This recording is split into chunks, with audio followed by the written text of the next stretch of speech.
트럼프의 힘이 1.0 시대보다 훨씬 더 강력해졌다는 건데 Love to see the Prime Minister, and we will do that. It's a money machine, South Korea. 전 그때 약간 소름이 돋았어요. 트럼프의 이 어떤 특성을 정말 모르는 거거든요. 일론 머스크가 이 미국 정부를 마치 민간 기업처럼 생각하는 것 같아요. 네가 뭔데 인선에다가 지금 외교 정책까지 관여해? 라는 생각을 하게 되면, 그리고 나는 관세를 사랑한다. 그리고 관세는 가장 아름다운 용어다. 단 하나도 이런 필수 제품들을 수입하지 않겠다라는 중국이 하는 수법이 있어요. 어떻게 반격을 했느냐?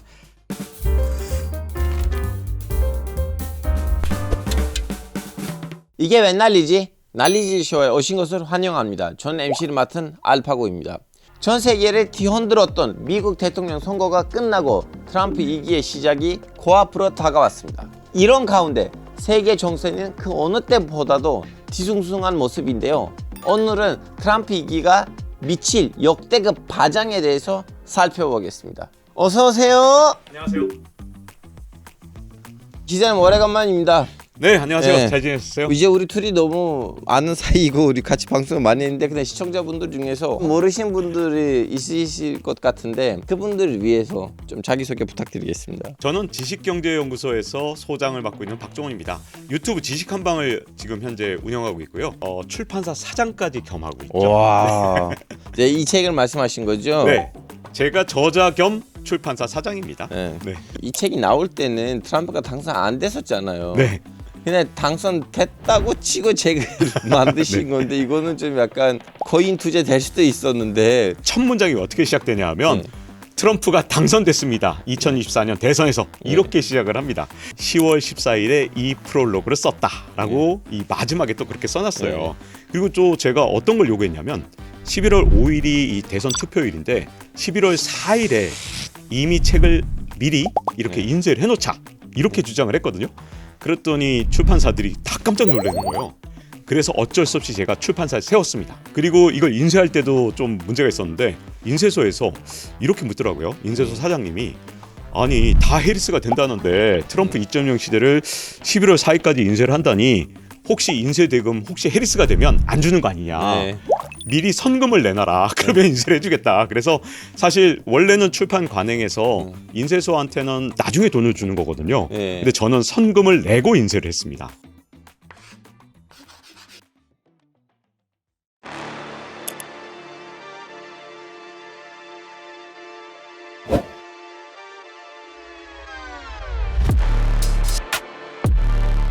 Love to see the Prime Minister, and we will do that. Happen before the inauguration day? It could, if they'd like to do that, I would do that. Yeah, I think that was a bad thing, and that brought the Koreans in, North Korea. Another man I get along with very well. I'm the only one that does.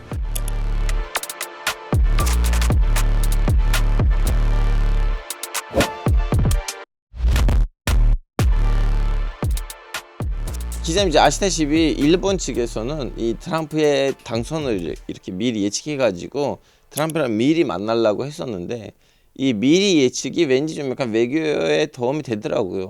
외신들 보면 살짝 약간 박빙이다 이런 것들 있었는데 우리나라에서 좀 언론들이 네. 약간 좀 선별을 해서 네. 기사를 쓰더라고요. 네. 사실 미국 기사들 보면 뭐 트럼프가 이긴다는 기사도 좀 있었거든요. 네. 미국은 선거인단을 얼마나 많이 확보했냐가 대선에서 승리하는데 네. 가장 중요한데 희한하게도 전국 지지율만 놓고 계속 보도를 하는 거예요. 네. 그리고 그렇게 보도한 외신들을 자꾸 우리나라에서 집중적으로 보도를 하니까 네. 한국에서 더욱더 오해가 많았거든요. 제가 하도 궁금해서 질문지를 다 하나하나 다 살펴봤어요. 네. 그랬더니 이 질문지가 너무 이상한 거예요. 트럼프에 대해서 굉장히 나쁜 질문들이 연속으로 막 들어가 있는 거예요. 전화를 끊어버릴 수밖에 없거든요.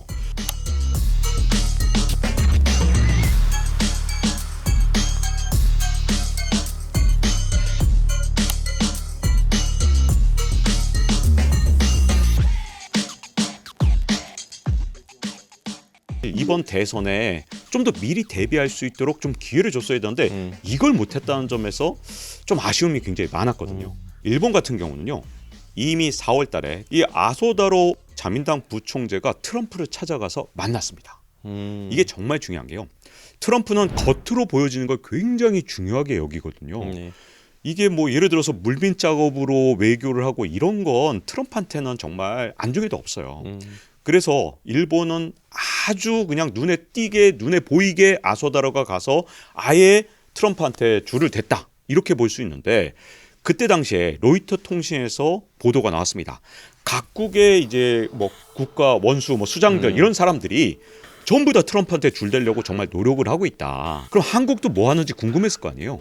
로이터 통신이 한국의 고위 관료한테 전화를 해봤다. 그랬더니 한국은 트럼프의 심기를 읽으려고 노력하고 있다. 이건 정말 큰 문제인 게 트럼프의 이 어떤 특성을 정말 모르는 거거든요. 트럼프는 진짜로 뭐 물밑에서 지원하는 것보다 중요한 건 트럼프 타워에서 같이 사진 찍고 이렇게 각국의 정상들이 나한테 이렇게 고개를 숙인다. 이렇게 과시하는 걸 정말 좋아하기 때문에 마음만 읽으려고 그랬다면 트럼프한테 이게 잘 섭외가 됐을 수가 없거든요. 그래서 차이가 납니다. 2016년 때 그때도 트럼프가 유세를 했죠. 일기 때. 그때는 항상 일본한테 뭐라 그랬어요. 아니 일본이 계속 우리 미국한테 엄청난 돈을 벌어간다. 일본 가만히 안 놔두겠다. 이렇게 발언을 했거든요. 근데 이번에 2024년 대선에는 일본 얘기를 거의 한 적이 없어요. 거꾸로 이번에는 한국 얘기를 합니다. 한국은 머니머신이다. 돈 버는 기계다. 얘네들한테 돈 뽑아내겠다. 이렇게 얘기를 하거든요. And if I were there now, they'd be paying us $10 billion a year. And you know what? They'd be happy to do it. It's a money machine, South Korea.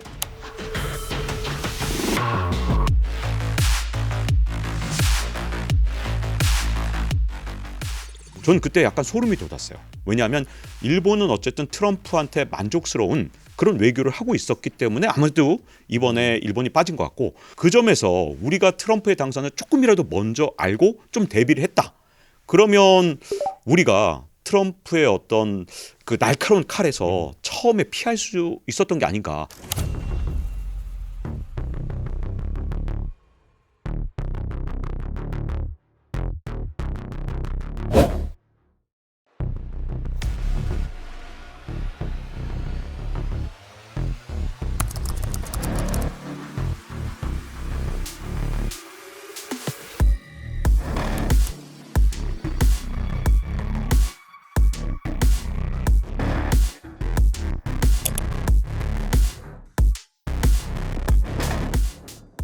My confidence level to the economy of the United States has tremendously increased with his victory. This is double of last time, as President Trump said.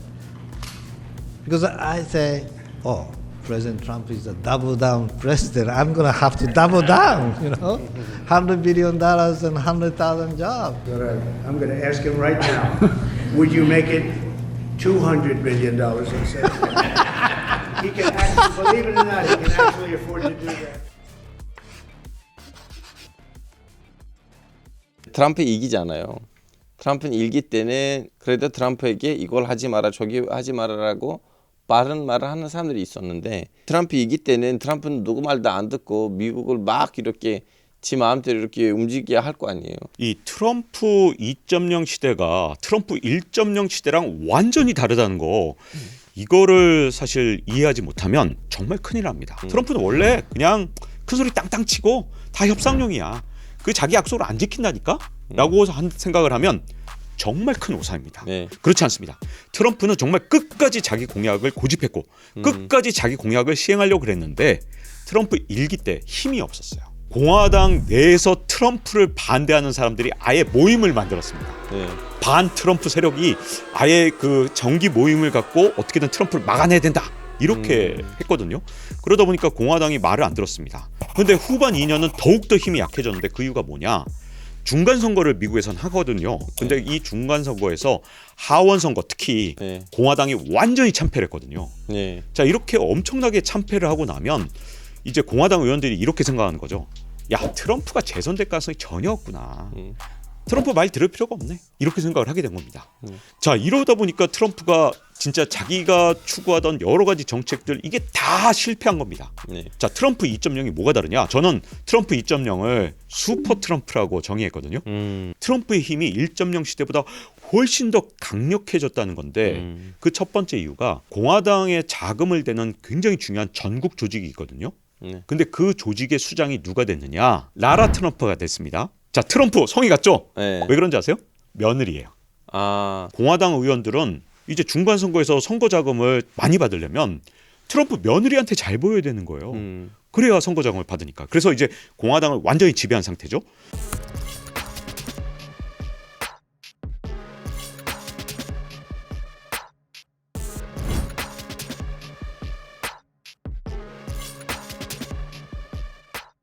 거기다가 이번에 상원과 하원 선거에서 공화당이 이겼기 때문에 이제 입법부를 장악했습니다. 그리고 여기에다가 사법부를 장악했는데 그 이유가 뭐냐? 트럼프가 임명해둔 그런 대법관들이 굉장히 많아요 지금. 그래서 과반이 넘고 공화당 성향을 갖고 있는 사람들이 굉장히 많기 때문에 지금 트럼프 편을 대법원이 들어줄 가능성이 굉장히 높습니다.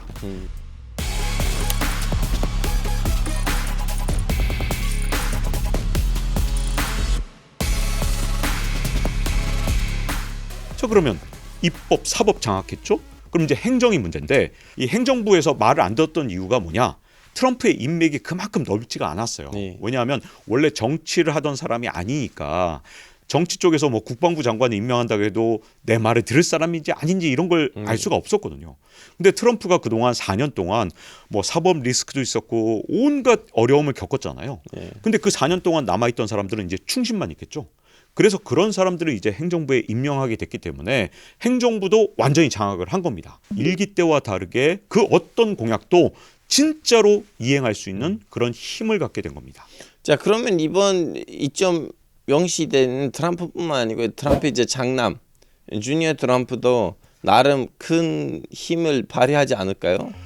그게 또 문제입니다. 예. 트럼프 주니어가 아예 공공연하게 폭스뉴스 같은 데 출연을 해서 네. 당당하게 얘기하는 거예요. 네. 이번 인선에 내가 핵심이다. 네. 내가 사람 골랐어. 그리고 우리 아빠보다 똑똑해 보이는 놈은 내가 뺄 거야. 이렇게 말했거든요. 이거 진짜 심각하죠. 네. 각 분야의 전문가 뭐 전문성보다도 오히려 트럼프한테 충성한 사람들만 이렇게 채우게 되면 결국은 미국이란 나라에서 트럼프의 머리가 모든 걸 좌우한다는 뜻이잖아요. 아무리 트럼프가 뭐 예를 들어서 뛰어난 사람이라고 가정을 한다 하더라도 어떻게 한 사람의 머리만으로 미국이란 나라를 이끌 수 있느냐. 이게 저는 정말 걱정되거든요. 특히 제가 제일 걱정하는 건요. 트럼프 주니어가 그동안 뭘 작성해왔냐. 블랙리스트를 만들었다는 거예요. 블랙리스트가 뭐냐. 예를 들어서 우리 아빠 말 안 들을 사람들 그리고 항명을 할 사람들 이런 사람들 돼서 전부 다 이 블랙리스트를 미리 만들어놨기 때문에 이런 사람들을 이번 인선에서 빼겠다고 얘기를 했거든요.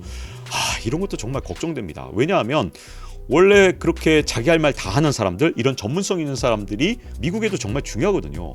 쓴소리를 하는 사람들이 어떻게 보면 정책이 잘못되지 않도록 이렇게 좀 견제를 해줘야 되는데 그런 사람들을 완전히 빼버린다면 지금 입법, 사법, 행정을 다 장악한 이 슈퍼 트럼프가 진짜 마음껏 자기가 하고 싶은 걸 할 수 있게 되고 그렇게 되면 앞으로 미국이 트럼프 일기 때보다도 훨씬 더 좀 막 나가는 그런 현상이 일어날까 봐 약간 우려됩니다. 그러니까 여기서 빼면 안 되는 인물이 안 그래도 우리 이제 일론 머스크 형인데 아시다시피 정부 효율 송부 이제 영어로는 도지 거기 이제 수장으로 임명할 거라는 얘기가 있고 그러다 보니까 이제 화제가 됐잖아요. 이걸 어떻게 보세요? 저는 이 정부 효율을 과연 만들어낸다면 네. 굉장히 좋을 것 같아요. 네. 이상은 정말 멋있습니다. 왜냐 이게 정말 중요한 게요. 트럼프는 지금 천문학적인 감세를 지금 약속했잖아요. 네. 근데 만약에 트럼프가 정부의 지출을 줄이지 못한다. 네. 그러면 미국에서 재정 적자가 엄청나게 늘어날 거고 네. 그럼 미국의 국가 부채도 또 역시 빠른 속도로 늘어날 겁니다. 그래서 저는 사실은 일론 머스크가 계속 남아서 정부를 정말 효율화하고 재정 지출을 막 줄이고 이게 우리나라한테 좋을 것 같아요. 일론 머스크가 일을 해줬으면 좋겠지만 네. 한 가지 문제가 있다고 생각합니다. 뭐예요? 일론 머스크가 이 미국 정부를 마치 민간 기업처럼 생각하는 것 같아요. 막 사람 잘라서 2조 뭐 달러를 줄일 수 있고 막 그렇다고 생각하는 것 같은데 이게 정말 쉽지가 않습니다. 미국의 공무원들도 신분 보장이 돼 있어요.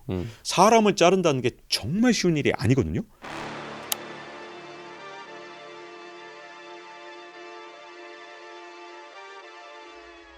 근데 일론 머스크는 얼마든지 사람을 잘라서 이렇게 효율화할 수 있다고 지금 믿고 있는데 저는 굉장히 어려울 것이다 라고 생각합니다. 왜냐하면 정부 효율부라는 게 사실상 관직이 따로 있는 게 아니에요. 진짜 뭐 장관 자리라든가 이런 게 아니라 그냥 이름만 있는 거거든요. 활동비도 사실 일론 머스크가 스스로 마련해야 될 정도로 재정적 지원도 없습니다. 그런 힘없는 조직이 어떻게 사람을 자르겠습니까? 그것도 말이 안 되고요. 두 번째는 지금 일론 머스크가 자기가 마음대로 막 재무부 장관을 이 사람 했으면 좋겠다 막 자기가 지명하거든요. 근데 어떤 권력자든 제일 싫어하는 게 뭔지 아세요? 이런 인사권에 개입하는 거. 예. 네가 뭔데 인선에다가 지금 외교 정책까지 관여해? 라는 생각을 하게 되면 제가 걱정하는 건 일론 머스크가 조만간 트럼프하고 싸우게 되지 않을까. 그러면 정부가 효율화될 가능성은 제가 보기에는 더욱더 낮아질 것 같습니다.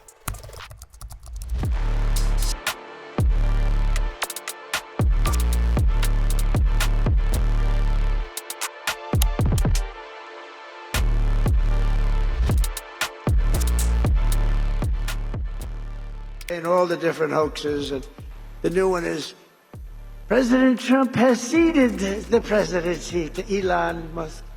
No, no, that's not happening.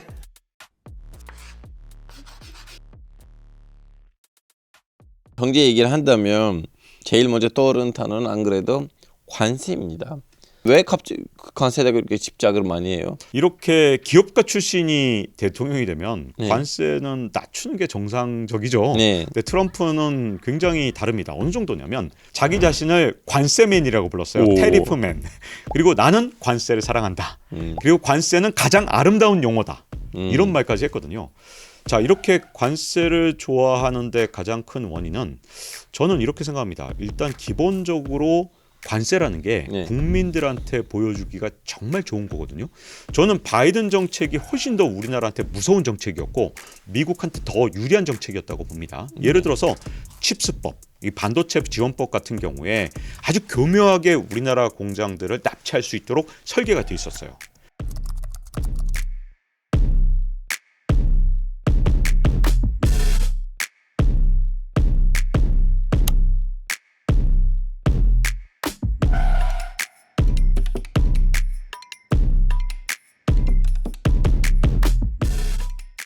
그리고 인플레이션 감축법 IRA 이것도 우리나라의 많은 배터리 회사들을 미국이 납치할 수 있도록 정말 정교하게 만들어진 그런 법안이거든요. 근데 미국인들 입장에서 이게 너무 복잡한 거예요. 이 메커니즘이 너무 복잡하기 때문에 바이든이 아무리 일을 잘했다 하더라도 미국 사람들이 알 수가 없어요. 왜냐?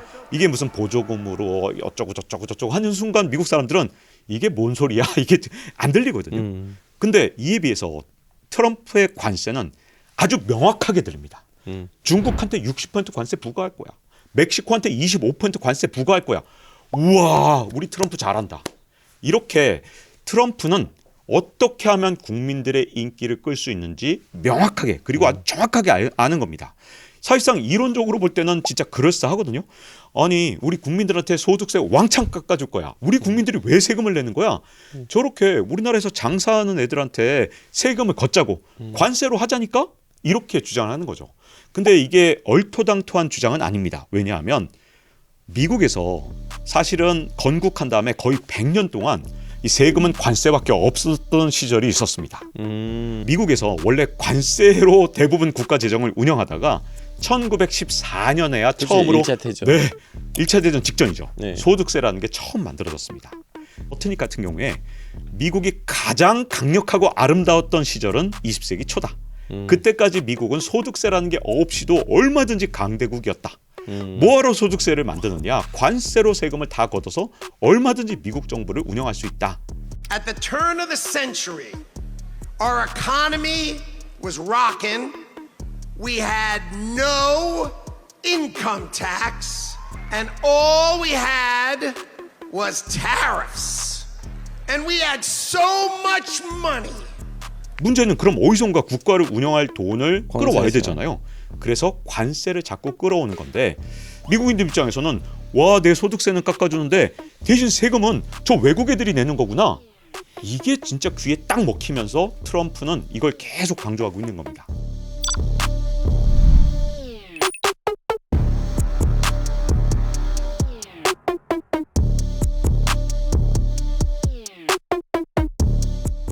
이제 아시다시피 1차 대전쯤에는 세계 공장이 중국 아니고 미국이었잖아요. 거의. 그렇죠. 트럼프는 다시 한번 미국을 이렇게 제조업의 중심지로 만들려고 하는 건가요? 왜 이래요? 사실 미국이 정말 제조업 국가로 대단한 나라였거든요. 네. 언제 그랬냐? 2차 대전 직후에 사실 유럽은 공장들이 다 무너졌잖아요. 네.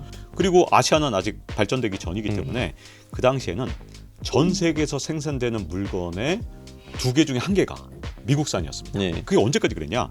1960년대까지 그랬어요. 네. 정말 어마어마한 제조업 중심지였는데 언제부터 문제가 생기느냐? 1980년대 이제 레이건이 취임하면서부터 네. 미국 경제가 안 좋아졌거든요. 네. 근데 레이건 입장에서 이게 과연 옳았느냐는 지금 저도 잘 모르겠지만 미국 경제를 살리는 게 선택과 집중이다 이렇게 생각을 했고 제조업을 죽이는 쪽을 택했습니다. 그럼 제조업을 죽이고 뭘 밀어붙였어요? 그 대신 뭐 지적 서비스 산업이라든가 아니면 카지노 사업? 네. 원래 금융업을 키우려면 제조업이 죽는 경우가 되게 많아요. 왜 그러냐? 금융업을 키우려면 통화 가치가 높아야 될까요? 낮아야 될까요? 그 나라 돈을 자꾸 사야 되니까 사람들이 통화 가치를 일부러 올려야 돼요. 끌어올려야 되죠. 아 그럼 제조업이 죽을 수밖에 없네요. 그렇죠. 그래서 레이건 때 어떤 취사 선택을 했냐면 야 우리가 어떻게 뭐 앞으로도 계속 제조업으로 먹고 살겠냐. 그냥 금융업 중심으로 가자. 이런 선택을 하면서 제조업이 1차적으로 붕괴됐습니다. 자, 그다음에 2차적 붕괴가 언제 일어났냐? 클린턴 때인데 제조업이 붕괴되니까 이 중산층이 붕괴됐어요. 그러니까 클린턴 입장에서 이제 꾀를 낸 거죠. 어차피 제조업은 우린 망가졌으니까 중국하고 이렇게 뭐 무역 협정을 잘 해보자. 그래서 중국을 WTO에 가입을 시킵니다. 그게 어떤 효과가 있었냐?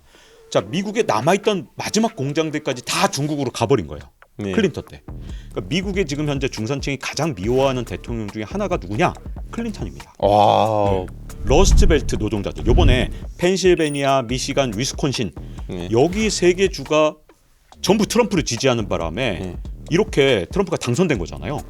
이 3개 주에 원래 제조업 근로자였던 사람들의 아들들 이런 아니면 그때 젊었던 사람들 공장 다 뺏겨서 중국으로 가는 걸 다 봤던 사람들이거든요. 그래서 민주당을 엄청 싫어하게 됐습니다. 미국 사람들을 좀 이해하면 왜 트럼프에 이렇게 열광한지를 알 수 있거든요. 우리가 볼 땐 너무 이상한데 왜 이렇게 지지하지?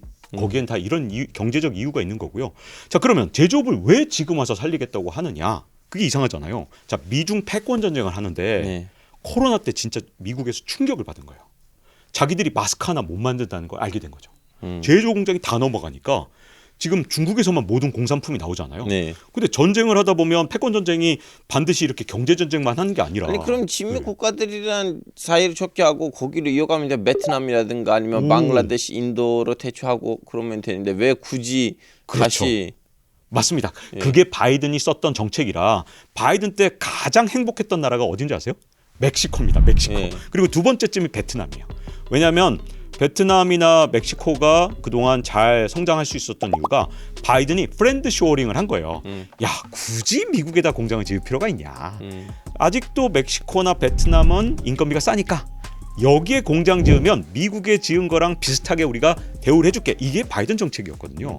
근데 트럼프는요. 아니 패권 전쟁 진짜 세게 하다 보면 베트남 어떻게 믿어? 쟤네들이 중국 편 붙으면 어떡해? 이것도 첫 번째 이유고요. 두 번째는 야 뭐하러 남의 나라 잘 살게 해주냐. 그 덕분에 바이든 때문에 지금 멕시코만 엄청 잘 살게 됐잖아. 그 공장들 이제는 멕시코에 보내지 말고 우리 미국 땅에 짓게 해서 우리 미국만 잘 살자. 이게 트럼프가 바뀐 점입니다. 그래서 패권 전쟁에서 제조업 기반이 너무 중요하다는 것도 알았고 두 번째가 바로 이제 미국 사람들한테 인기를 더 끌기 위해서 그걸 통해서 미국인들의 표를 더 받기 위해서 멕시코를 우리가 찍어 누르고 우리 미국이 세계 최강의 제조업으로 다시 부활하게 만들겠다. 이런 공약을 했던 거죠.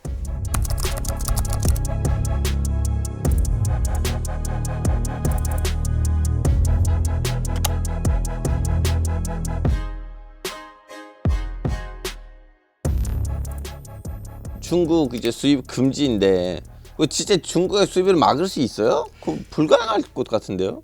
트럼프가 유세 중에 얘기한 것 중에 가장 충격적인 게 중국으로부터의 필수품 수입을 완전히 금지시키는 4개년 계획 이걸 발표했거든요. 그래서 지금 당장은 관세를 매기지만 나중 가면 중국에서 단 하나도 이런 필수 제품들을 수입하지 않겠다라는 계획을 발표했습니다. 근데 트럼프가 그동안 했던 걸 생각하면 이런 계획을 진짜로 시행은 하려고 노력할 가능성이 높다고 봐요. 근데 다만 시기는 트럼프 취임과 동시에 발표할 것이냐, 이건 좀 쉽지가 않습니다. 트럼프 취임하는 1월 달에 갑자기 발표하려면 트럼프의 지금 현재 뭐 정부 관료들 캐비넷들이 다 만들어져야 되잖아요. 이 캐비넷이 다 모여서 회의도 하고 중국이 어떤 제품에 대해서 관세를 물려야 미국엔 타격을 주지 않으면서 중국은 괴롭힐 것인가, 이런 계획들을 다 세워야 되거든요. 몽땅 다 60% 이렇게는 안 될 겁니다. 일부 제품이지. 근데 이제 점점 이제 품목을 늘려가는 방식을 쓸 건데요. 그래서 지금 이제 일부 전문가들은요, 트럼프가 중국에 대해서 본격적으로 자신이 계획한 관세를 물리는 것은 2분기 이후가 될 것이다. 5월 이후다. 이렇게 보는 사람들이 많습니다. 그래서 트럼프 취임 직후에 중국에 대해서 관세를 물리지 않거나 또는 조금만 물렸다고 절대로 안심해서는 안 되거든요.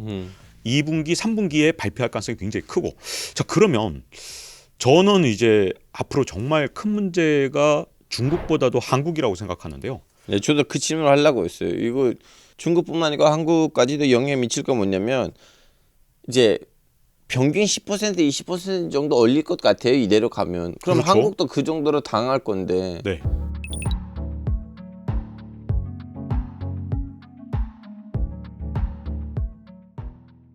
그렇죠. 우리나라가 지금 미국에 대해서 흑자 폭이 굉장히 크거든요. 네.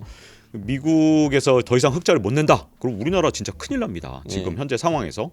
일단 우리나라에는 굉장히 중요한 싱크탱크가 있어요. 관련해서 연구하는 곳이 대외경제정책연구원이라 그래서 키예프라는 곳이 있는데, 여기서 연구한 바에 따르면 중국이 60% 관세를 매기고 우리나라한테 한 10% 관세를 매긴다. 그러면 우리나라의 수출이 448억 달러가 줄어들 것이다. 근데 대외경제정책연구원이 하나 간과한 게 있는데요.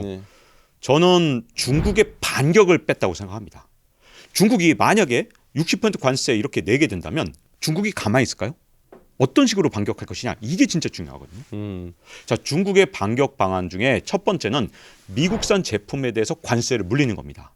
그렇게 물린다 하더라도 사실은 뭐 미국 입장에서 그렇게 타격을 볼 거냐. 왜냐하면 미국이란 나라는 수출 자체에 대한 의존도도 굉장히 떨어지고, 그중에서 중국 비중이 막 진짜 어마어마하게 커서 중국에 수출 못하면 경제가 막 약화되고 이런 게 아니거든요. 그래서 중국이 관세로 반격하는 건 그렇게 효과적이지가 않아요. 그러면 중국에게 방법은 뭐냐? 위안화를 평가절하하는 거야. 그게 제가 보기에는 가장 무서운 반격 방법이거든요.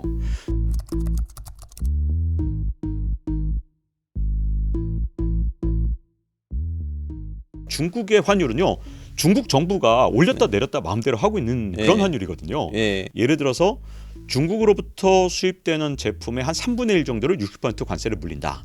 그러면 중국이 하는 수법이 있어요. 어떻게 반격을 했느냐? 옛날에 2019년에 반격을 했는데, 그때도 트럼프가 이 관세를 25% 물렸는데 전체 제품의 절반에 대해서만 25% 관세를 물렸거든요. 그랬더니 위안화를 정확하게 10% 평가절하했습니다. 그러면 절반에 대해서 25%인데 평가절하 10% 하니까 수출 경쟁력을 충분히 회복할 수 있는 거죠. 자, 이번에도 예를 들어서 전체 제품의 3분의 1에 대해서 60% 관세를 물린다. 그러면 위안화를 20%쯤 평가절하하면 되겠죠. 자, 그럼 트럼프가 막 분노할까요? 이런 나쁜 놈들이 내가 이렇게 관세를 올렸더니 너희들이 평가절하해? 이렇게 화낼까요? 그러지 않을 겁니다. 왜 그러냐? 자, 예전에는 트럼프가 무조건 달러를 약하게 만들어서 수출을 많이 해야 된다고 주장을 했거든요. 근데 이번에 재무부 장관이 된 베센트는 생각이 완전히 다른 사람이에요. 그 사람은 달러 패권이 제일 중요하다. 달러 강세가 중요하다. 재무장관을 보면 트럼프의 이번에 달러에 대한 태도를 볼 수 있는데, 아까 말씀드린 대로 60% 관세를 중국 수출 제품의 3분의 1에 대해서 물리고 위안화가 20% 절하된다.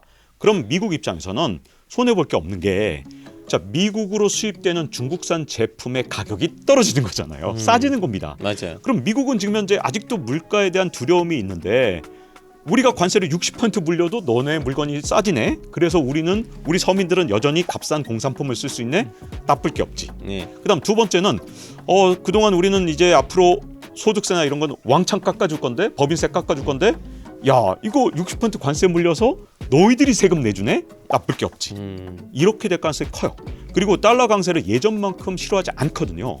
그렇기 때문에 옛날 같으면 위안화 막 평가 절하하고 그러면 뭐야 너희 왜 위안화 평가 절하하는 거야 막 그러면서 화내겠지만 이번에는 아마 제스처만 좀 하지 않을까. 왜? 미국의 물가를 떨어뜨려 주니까. 그래서 자 이게 앞으로 한국 경제에 타격을 줄 겁니다. 자 트럼프는요 이 가상화폐 엄청 싫어했어. 가상화폐는 사기다. 네. 이런 발언도 했거든요. 그러면 중국은 뭘 하고 있느냐? 1년이나 지난 다음에 깨달았죠. 아 이게 방위비 분담금은 아마도 문제를 삼을 건데 우리 대한민국한테 좋은 곳인지. 화려한 꽃다발을 만들어 주되 열매를 맺지 않는 그런 꽃을 주면 되거든요. 굉장히 잘 이용하기만 하면 가장 좋게 이용할 수 있는 대통령이 트럼프라고 볼 수 있습니다.